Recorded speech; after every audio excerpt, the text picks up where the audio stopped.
예, 보내주신 간증 중에 두 분 것 제가 부분 읽겠습니다. 주일 말씀, 하나님의 영의 생명으로 태어났으면 참 제자가 되어가는 한 사람이 되어가고 그가 또 한 명의 참 제자 되어가도록 양육하는 한 사람의 참 제자가 되어가는 것까지라 하셨습니다. 또한 우리에게도 예수 그리스도의 족보에 들어갈 기회가 있다고 말씀해 주셨습니다.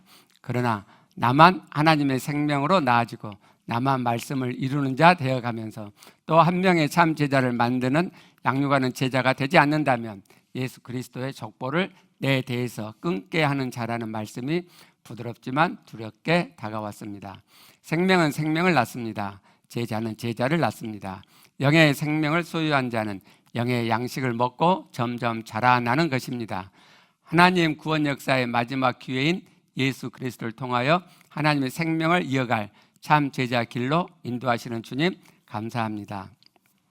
다른 분입니다.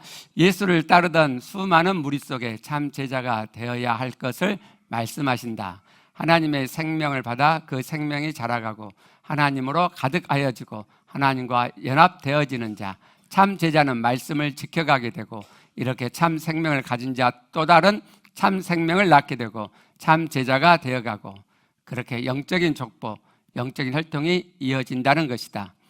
이 시대 교회 안에 수많은 무리, 예수 그리스도 십자가를 통한 구원을 이해하지 못하는 자, 내 식대로 내게 이로운 대로 종교적으로 구원을 얻고자 하는 자, 결코 구원의 족보에 들 수 없다.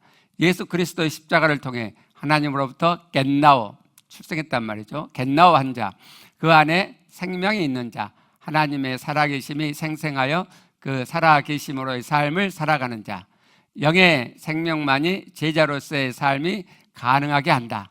너는 예수 그리스도의 족보 안에 든 자인가? 내 안에 참 생명이 있는가? 하나님 살아계심이 삶으로 얼마나 드러나고 있는가? 너는 수많은 무리 중 한 명은 아닌가? 내가 육신이 되어가고 있을 때 나는 쉼없이 틈없이 스스로에게 반문하고 제자로서의 삶을 추구하여 가야만 한다. 마지막 족보, 더 이상의 기회는 없는 자신의 백성들 향한 마지막 족보, 그동안의 족보에서 찾아볼 수 없는 양자 삼음의 족보, 그리스도의 보혈을 통과하여 하나님으로부터 난 자들의 은혜의 족보, 그래서 죄인들도 그 반열에 들 수 있는 영광스러운 족보이다. 참 마음, 참 생명으로 대를 이어갈 참 제자를 찾으신다. 나의 원함으로만 될 수 없지만 그 길고 긴 하나님의 기다리심의 족보에, 그 역사에 나도 들어가고 싶다. 하나님의 참 생명의 맛을 알아가는 자에게 베푸시는 은혜 속에 나도 감히 참 제자가 되기를 소망한다. 예수 그리스도의 영적인 족보를 이어가는 자 되기를 원하는 마음들이 있으세요. 그 마음 있으신 분 그렇게 되실 수 있습니다.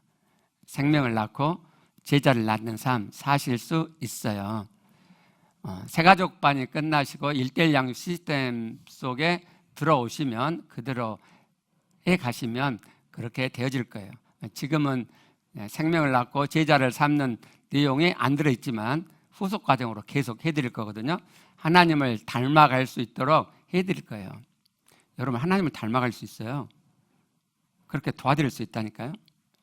1:1 양육 그 후속으로 다 그걸 해드릴 거예요. 생명을 낳는 일, 곧 전도하는 일이죠. 곧 이제 그 시작할 텐데 쉽게 되어지게 할 거예요. 어떤 분은 좀 나는 좀 어렵다 특성적으로 그러실 수 있는데 그건 직접 1:1로 복음을 전해서 이렇게 출생하도록 돕는 거거든요. 우리 교회는 그걸 의무적으로 이렇게 시키지 않을 거고요. 그럴 마음이 있으신 분만 하실 수 있도록 도와드릴 거예요. 그럼 나는 출생을 못 하는데 그러신 분들은 그렇게 직접 1:1로 하지 않고도 하실 수 있도록 영적 생명이 출생하는 일에 동참하실 수 있도록 그렇게 인도해 드릴 거예요. 직접 이렇게 1:1로 복음을 전해 보거나 또 간접적으로 동참해서 보시면 준비된 영혼이 있구나. 내가 막 이 사람을 거듭나게 해야 되는 게 아니구나. 나는 복음만 전하면 하나님께서 준비한 영혼이 거듭나게 되는구나 하는 것을 실감나게 될 거예요. 그런 것들을 몇 번 경험하시다 보면 재밌죠. 이제 생명이 막 태어나니까 재밌고, 말씀으로 이렇게 가르치면 쑥쑥쑥 자란단 말이에요. 우리가 더디 잘하지 새로 출생한 분들은 잘 자라요. 예. 그럼 막 신날 거예요. 예. 셀 하는 교회들이 한국교회에 많이 생겼어요. 예. 그럼 보통 셀 하는 교회는 12명의 제자를 삼아라 그러거든요. 12 시스템 뭐 이렇게들 이야기하는데, 그게 꽤 성경적인 것 같지만, 예수님이 12명의 제자를 삼으셨으니까 우리도 12명의 제자 삼자 그러지만, 저희 교회는 그렇게 하지 않고요. 그런 규범 없이 자신이 하고 싶은 만큼 제자를 삼도록 그렇게 도와드리고 인도해 드릴 거예요. 지난 주일날 새가족반에서 종교와 기독교의 차이점 하셨죠. 종교와 기독교의 차이점, 즉 종교적인 신앙은요, 그렇게 한 번, 두 번 하고 끝날 일이 아니고요, 여러분 평생에 주님 앞에 가는 그날까지 이 땅의 삶을 사실 때 돌아봐야 될 내용들이에요. 나는 지금 종교적 신앙이 뭐가 있나 이렇게 돌아봐야 된단 말이에요. 그러지 않으시면 여러분은 그냥 종교적으로 신앙생활을 하시게 돼 있어요. 오늘은요, 여러분 계속 이제 종교적 신앙을 보아하시게 될 텐데, 오늘은 여러분이 잘 발견할 수 없을 우리 안에 깊이 배어있는 종교적인 신앙 한 가지를 여러분들에게 알려드리려고 해요. 요즘 제가 매일 학생부 자녀들과 이제 뭐 9시 40분부터나 뭐 50분, 뭐 또 어떨 때 10시부터 이렇게 모여가지고 11시쯤까지 모임을 하거든요. 근데 얼마 전에 한 자녀가 질문해요. 아저씨, 목사님 그랬나 아저씨 그랬나 모르겠는데 왜 다른 교회와 우리 교회 가르치는 것이 달라요? 전에도 한번 누가 그 질문을 하던데 또 하는 거예요.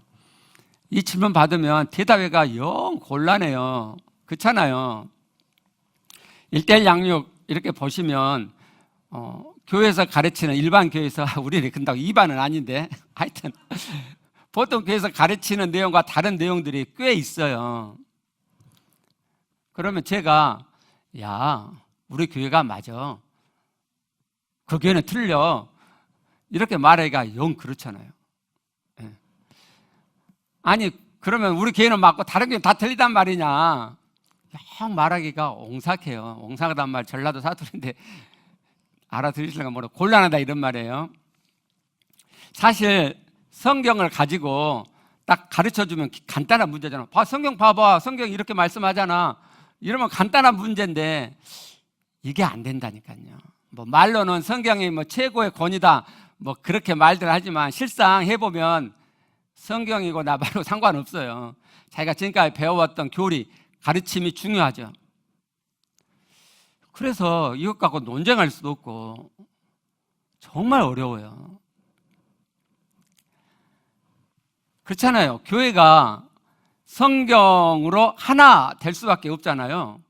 모두가 다 성경을 최고의 권위로 인정하니까 성경으로 이야기하면 다 합일이 하나로 뭉쳐져야 되는데 그게 안 된단 말이에요. 정말.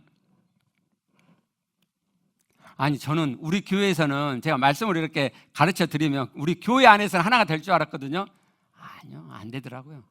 자기가 그동안 배워온 것이 이미 굳어 있어 갖고 다 나름 신앙이 있더라고요. 나름 신앙이 있어요. 결국 안 되더라고요. 그래도 저는 성경으로 가르쳐 드릴 수밖에 없고 분별은 여러분들이 하는 거예요. 오늘도 제가 여러분이 놓칠 수 있는 정말 중요한 우리 안에 깊이 배어있는 종교적 신앙 하나를 말씀을 통해서 알려드릴 텐데, 정말 성경이 그러한가 한번 확인해 보세요.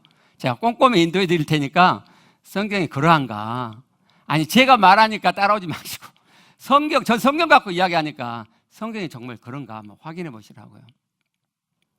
자, 먼저요, 웨스트민스터 대소요리문답이라고 있어요. 우리 장로교회 아주 중요한 교리죠. 자, 한번 봐봐요. 자, 대요리문답, 소요리문답 이렇게 둘로 구분되는데 둘 다 첫 번째 문답과 답이 뭐냐면 사람의 가장 중요하고 고귀한 목적은 무엇인가? 답, 사람의 가장 중요하고 고귀한 목적은 하나님을 영화롭게 하는 것이다.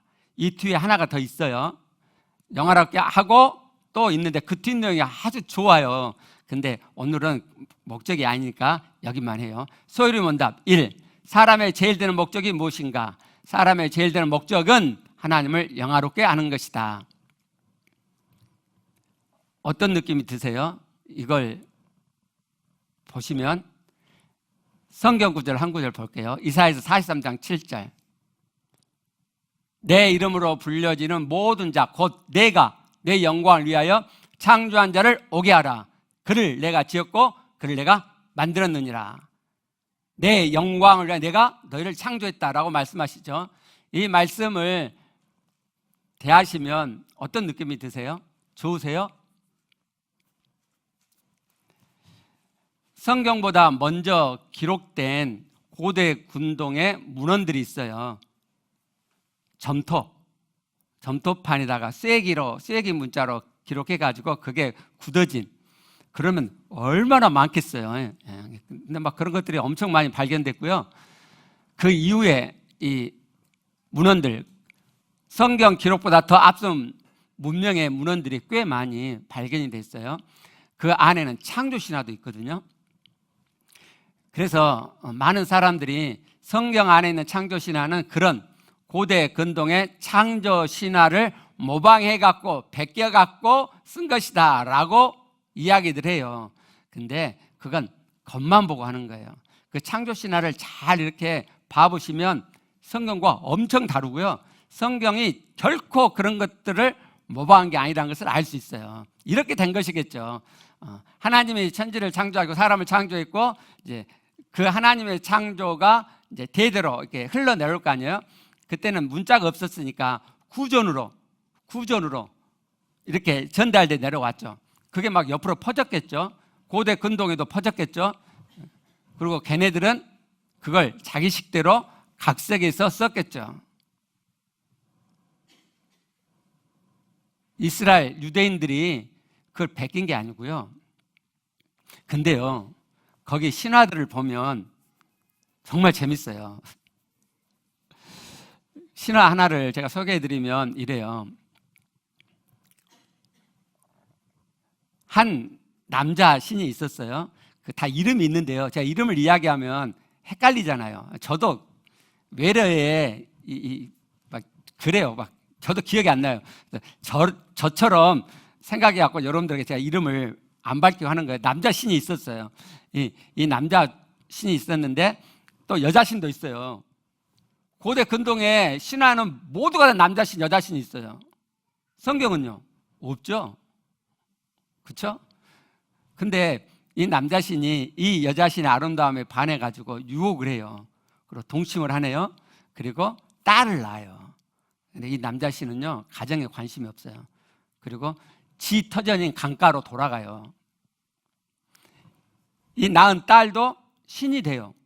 그래갖고 이제 엄마는 바람신, 그러면 애는 또 물신 이런다든지 막 그렇게 신 하나가 되는 거예요. 이 딸 신이 자라가지고 이제 성숙을 했어요. 그리고 강가로 놀러 갔어요. 그 아빠 신이 자기 딸인지 모르고 그 아름다움에 반해가지고 유혹을 해요. 그리고 동침해요. 그리고 딸을 낳아요, 또. 그리고 이 딸은 또 어떤 여신이 되죠. 그리고 이게 손녀 신인 거죠. 이 신이 이제 성장해요. 근데 이제 이 엄마 신이 할머니 신한테 들은 이야기가 있잖아요. 그러니까 절대 강가에 가지 마라 그래요. 근데 하지 말라면 더 하고 싶죠. 그래갖고 이 손녀 신이 강가로 놀러 가갖고 또 그 할아버지 신이 자기 손녀 신인 줄 모르고 또 아름다움에 반해가지고 유혹을 해요. 그래갖고 동침하고 또 딸을 낳아요. 그리고 또 한 번 더 있을 거예요. 재밌죠? 이런 식이에요, 이런 식. 뭐 고대 근동의 그 신들은요 완전 사람하고 똑같아요. 사람도 도덕적이지 않은 아주 성경이 그런 신을 닮았어요? 전혀. 막 서로 시기하고 질투하고 싸우고요. 하여튼 신들 세계가 사람들 세계하고 매한가지예요. 근데요, 창조 신화가 있었다 그러잖아요. 한 창조 신화가 이래요. 한 남성 신이 이제 주력 신으로 등극을 해요. 그러니까 다 이제 패권을 장악한단 말이에요. 그래가지고 다른 신들 다 저 천상 세계로 내쫓아버려요. 그리고 자기는 이 땅에서 살기로 해요. 근데 자기가 이 땅에서 살기로 했는데 자기가 살 신전을 지어야 되잖아요. 내가 이 신전을 짓는다는 게 영 그랬나 봐요. 그래가지고 이 신전을 지을 존재 하나를 만들자. 그래가지고 만든 게 사람이에요. 신화에 등장하는 모든 사람은 이래요. 신을 위해서의 존재예요. 그러면 성경도 그러냐? 성경의 사람 창조가 맨 처음에 등장하는 구절이 창세기 1장 28절이죠. 거기를 봐요. 26절부터 봐봐요. 26절만 볼게요. 자, 하나님이 이르시되 우리의 형상을 따라 우리의 모양대로 우리가 사람을 만들자. 여기 하나님이 복수거든요. 잠깐 복수예요. 복수인데 서로 의견이 나누지 않고 일치되어 유일한 신으로 등장하죠. 성경의 신은 그래요. 막 저 고대 근동의 신화들처럼 남신 여신이 있고 막 여러 신이 있고 막 그런 게 아니고 분명히 복수인데 그 신은 딱 하나의 생각으로 뭉쳐서 나와요. 그리고 하나의 신이라고 나오죠. 한 신, 유일신. 신께서 성경에 여호와 하나님께서 사람을 만들자 그러는데 하나님의 형상을 따라 만들자 그러죠. 당신과 같은 형상을 넣어갖고 만들자 그렇게 하세요. 그리고 그 뒤에 보면은 사람들로 하여금 바다의 물고기와 하늘의 새와 가축과 온 땅에 기는 모든 것을 다스리게 하자 그러죠. 그러니까 사람을 하나님의 형상으로 지으셔가지고 당신을 위한 종으로 부려먹으려고 그렇게 하신 게 아니고 하나님께서 모든 만물의 통치자신데 하나님의 형상을 넣어 만든 그 사람으로 대리 통치를 하게 하시죠. 하나님의 대리 통치자가 되게 하신단 말이에요. 이게 성경에 말씀하는 사람의 정체성이에요. 엄청 다르죠? 그죠? 근데요,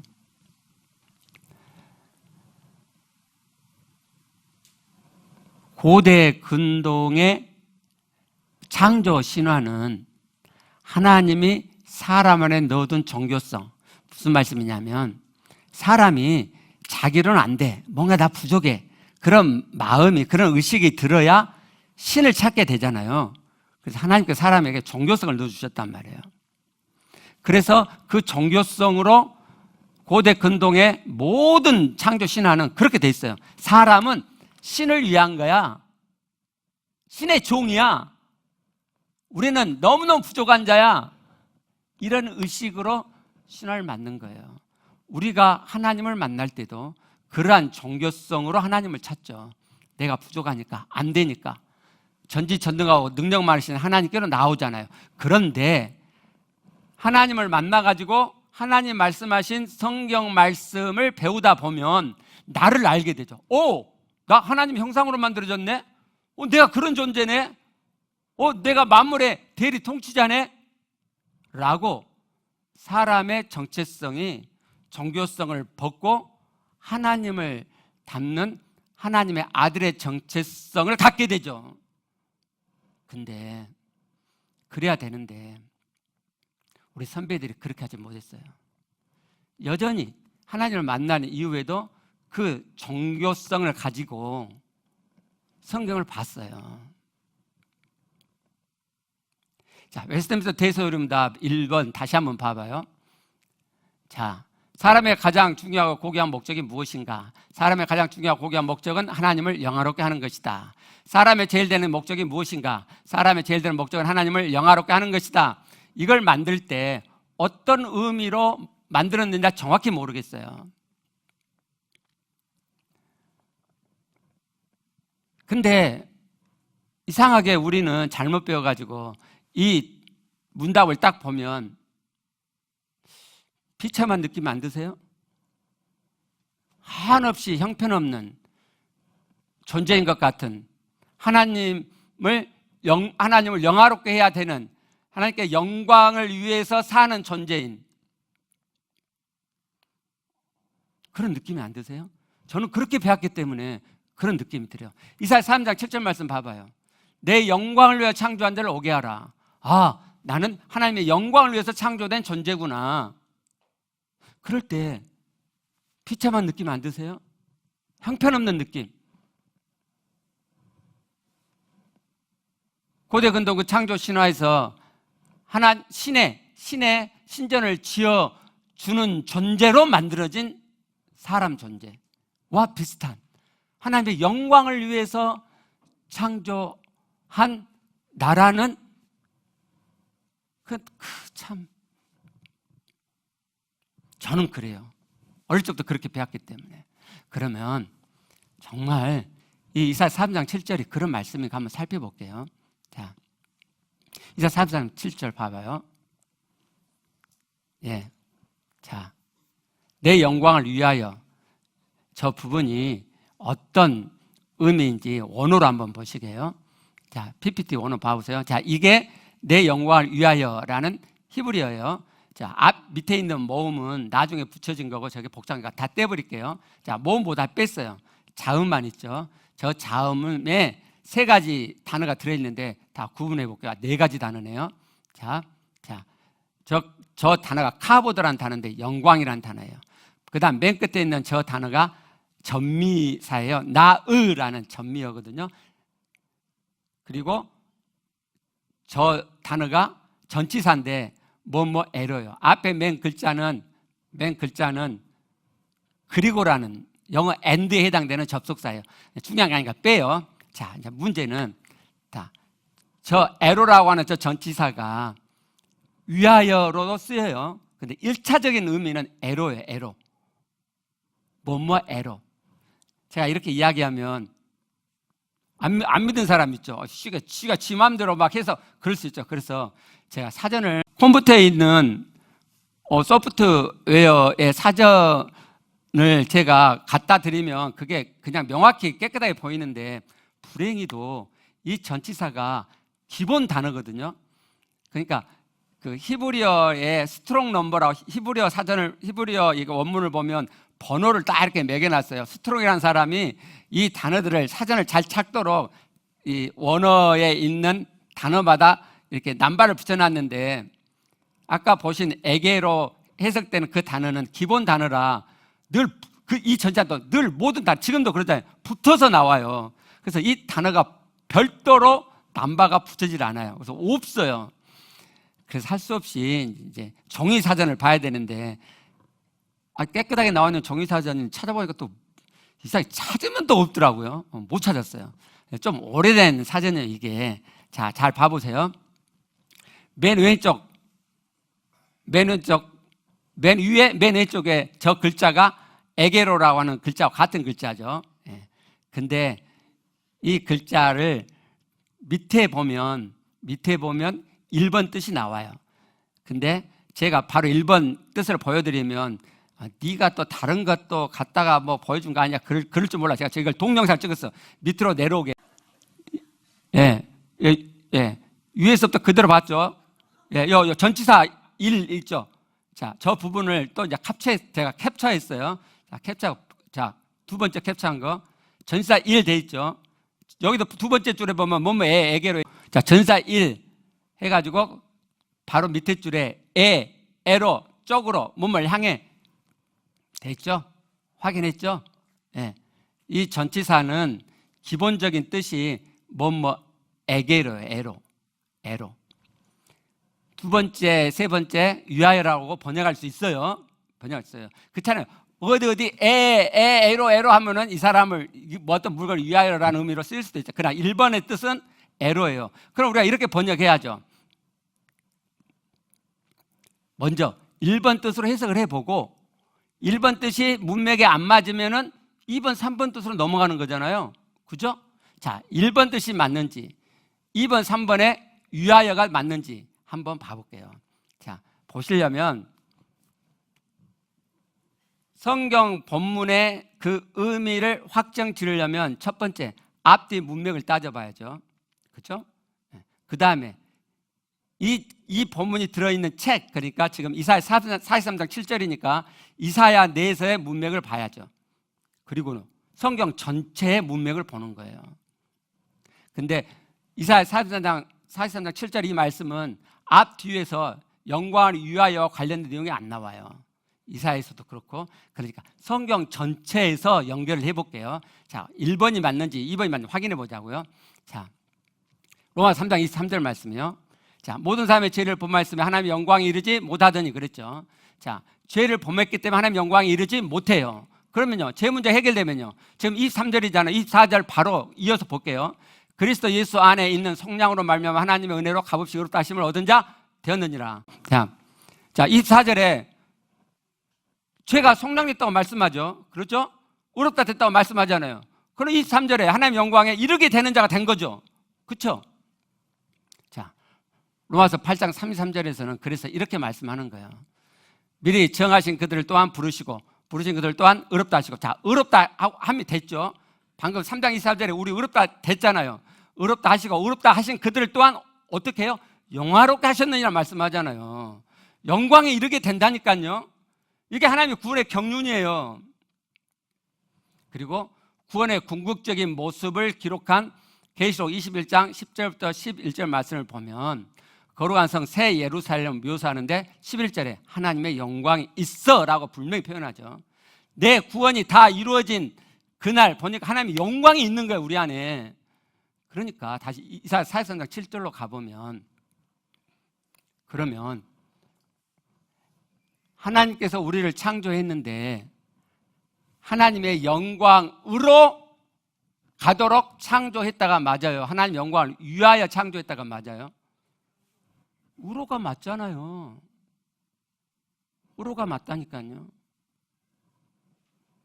근데 우리 선배들이 종교적인 그 종교성을 가지고 그냥 위하여로 번역을 한 거예요.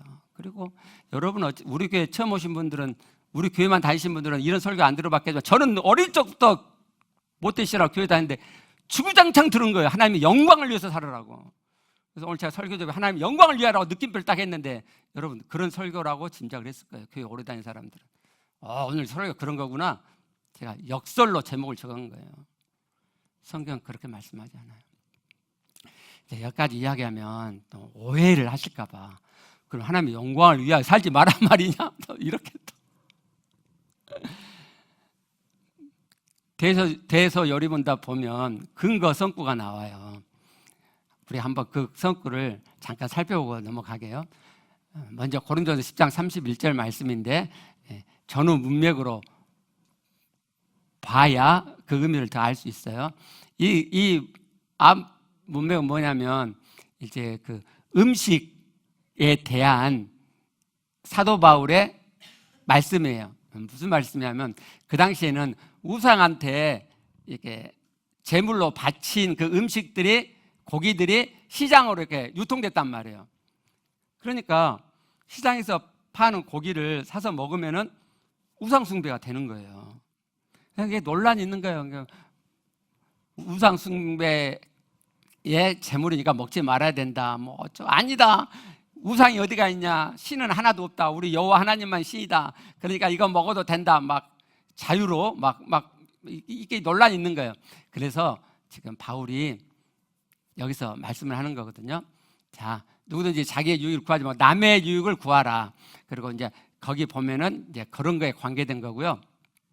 그리고 31절을 보면 31절, 그런즉 너희가 먹든지 마시든지 무사든지 다 하나님의 영광을 위하여 하라 그랬어요. 이 영광을 위하여도 헬라어 아까 그 에게로라는 그 전치사와 같은 의미군에 있는 헬라어 전치사예요, 이 유하여가. 근데 그걸 설명하면 또 길어지고, 그러니까 다음 이제 시간이 있을 때 말씀을 드릴게요. 그러니까 하나님의 영광을 향하여로 번역해도 괜찮은 전치사예요. 근데 다음에 하게 넘어가고, 자, 그럼 하나님의 영광을 위하여가 뭐냐, 여기서 바로 그 뒤에 나와요. 32절 보면 유대인이나 헬라인에게나 하나님의 교회나 거치는 자가 되지 않는 것이 하나님의 영광을 위하는 거예요.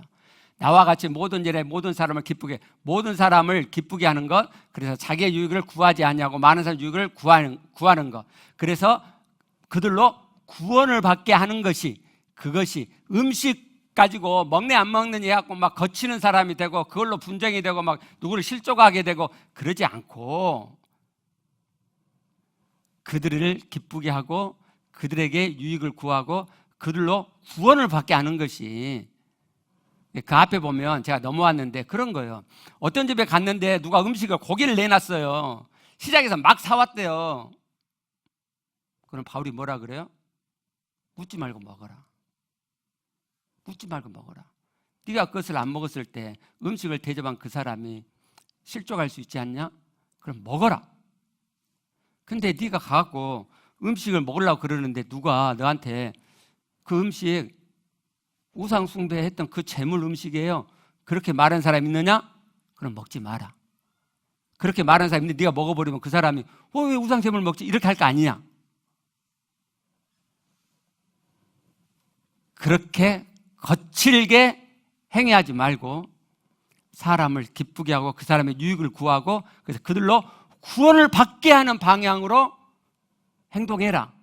그것이 하나님의 영광을 위하는 거예요. 그러니까 여기 하나님의 영광을 위하여 하라는 말은 우리가 생각하는 종교적인 그런 면에서의 하나님 섬김에 하나님의 영광을 위해서가 아니라 이 말이에요. 그렇죠? 그 다음에 또 근거 구절 하나가 또 있어요.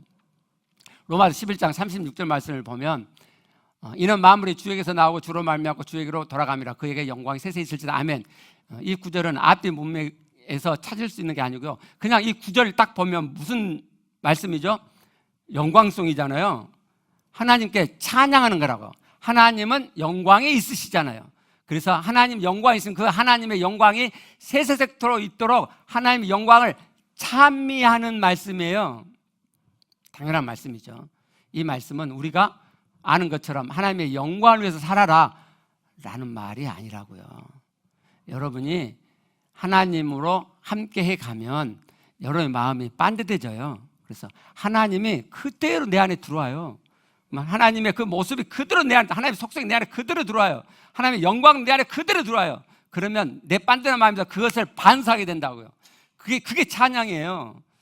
하나님의 영광을 내가 딱 받으면 하나님 영광스러우시네요 이렇게 말하는 거라고요. 그게 찬양이에요. 그게 막 하나님께 막 영광을 살아라 그런 말씀이 아니라고요. 자, 다시 돌아와요.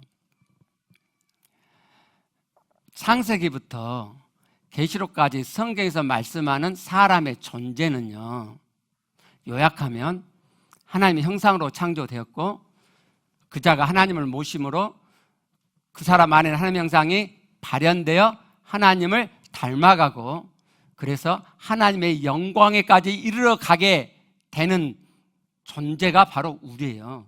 이게 성경에서 말씀하는 사람이라고 하는 우리의 존재란 말이에요. 우리의 정체성이에요. 우리 안에 하나님의 형상이 있다. 이런 내가 하나님을 모시면 이 형상이 발현된다, 실제가 된단 말이에요. 그래서 하나님을 닮아가고 하나님의 영광에까지 이르러가게 되어 있는 존재가 바로 나라고요. 나. 종교적인 그런 접근이 전혀 불가능한 것이 성경에서 말씀하는 사람의 정체성이에요. 근데 왜 우리를 그렇게 가르쳤냐고. 왜 고대 근동과 같은 또 인간적으로 올라오냐. 이러면 안 되는데. 처음 온 사람이 제가 이렇게 설교하면 저 목사 되게 싸납다 그래가지고 가입표 치고 가시는 거예요. 지난번 한번 오셨는데 제가 그래갖고 다른 게 가신 것 같아요. 미안하더라. 그렇잖아요. 성경 말씀 그대로만 가면 제가 억울해서 그래, 억울해서. 제가 어릴 때 이렇게 제대로 가르쳤으면 제가 얼마나 큰 자존감을 가지고 정체성을 가지고 하나님 앞에서 살았겠냐 이 말이에요. 힙죽거리 해갖고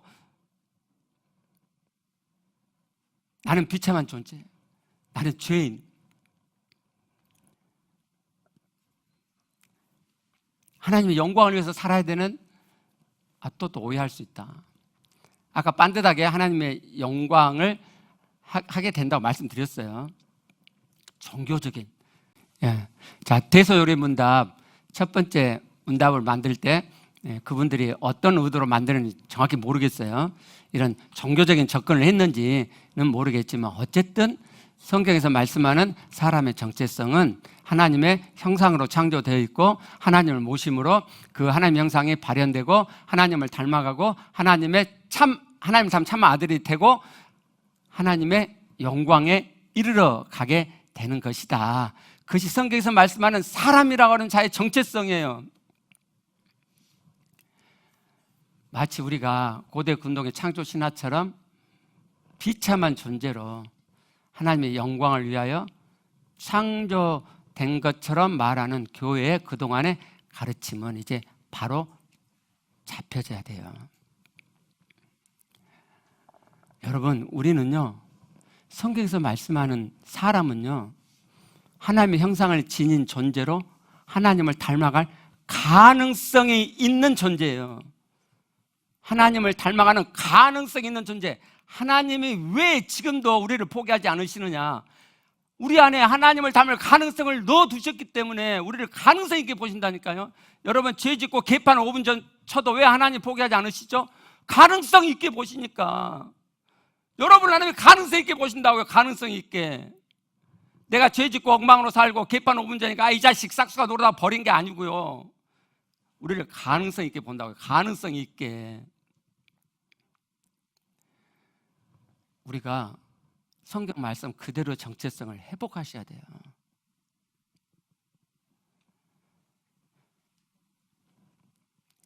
시간이 없어서 더 이상 말씀드리기가 어려운데, 여러분, 세상, 교회 밖 세상에서는요, 이미 사람이란 존재가 이것밖에 안 될까? 그리고 사람의 내면에 들어가기 시작했어요. 명상을 하고 참선을 하고, 그리고 그들이 사람 안에 하나님의 형상을 만나기 시작한 거예요. 그리고 이야, 사람 대단한 존재다, 무한한 가능성이 있는 존재다, 그렇게 말하기 시작하고 있다고요. 여러분이 교회 안에만 있어서 몰라요, 그걸. 근데 교회는 여전히 하나님 찾아오도록 사람 안에 넣어두신 그 종교성에 머물러서 하나님을 만나고도 그 종교성에 벗겨지지 않고 그 종교성으로 성경을 애곡하여 가르쳐왔다 이 말이에요.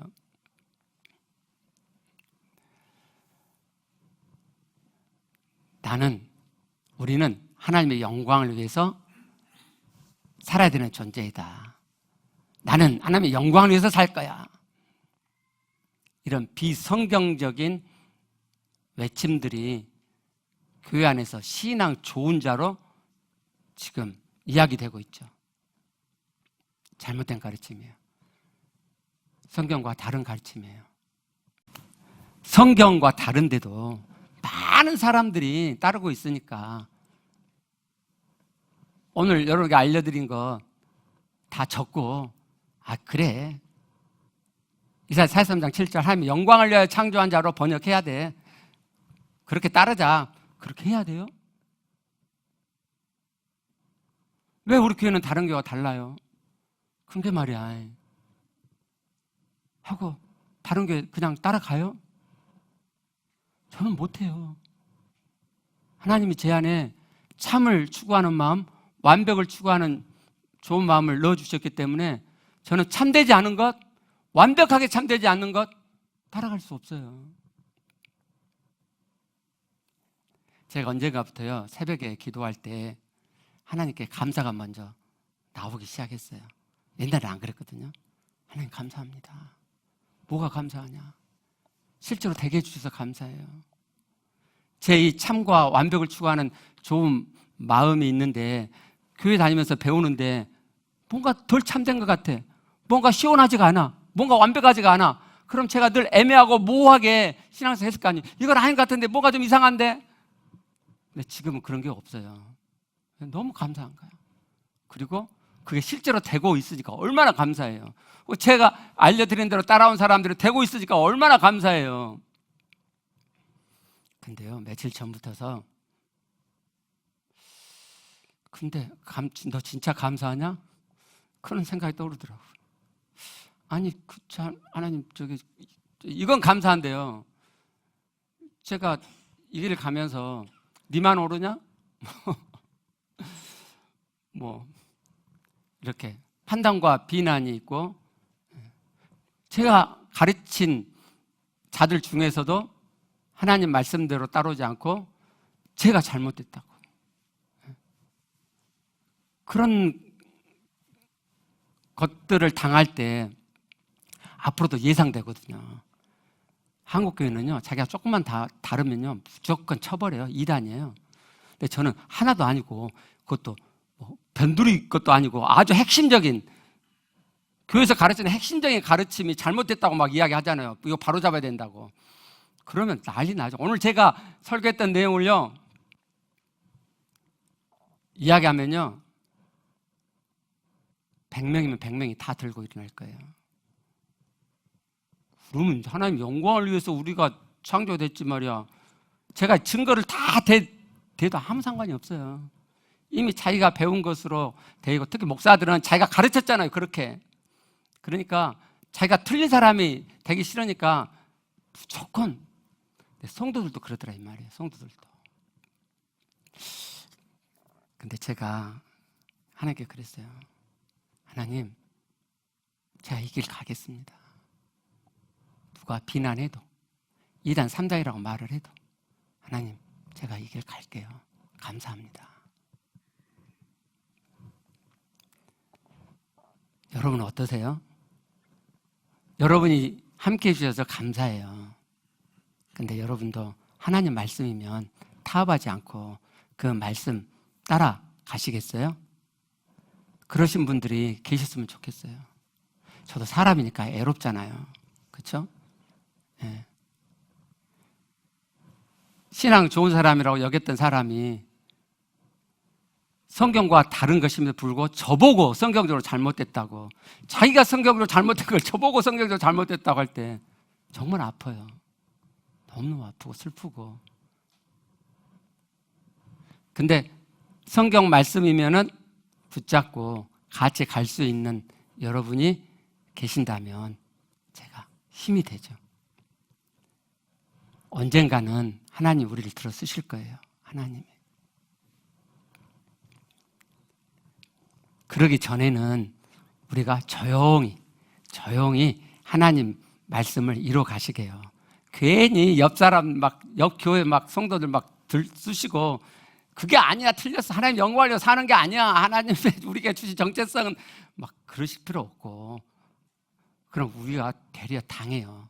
그러지 말고 우리 조용히 구원을 이루어 가시다 보면 하나님의 때에 하나님이 일하세요.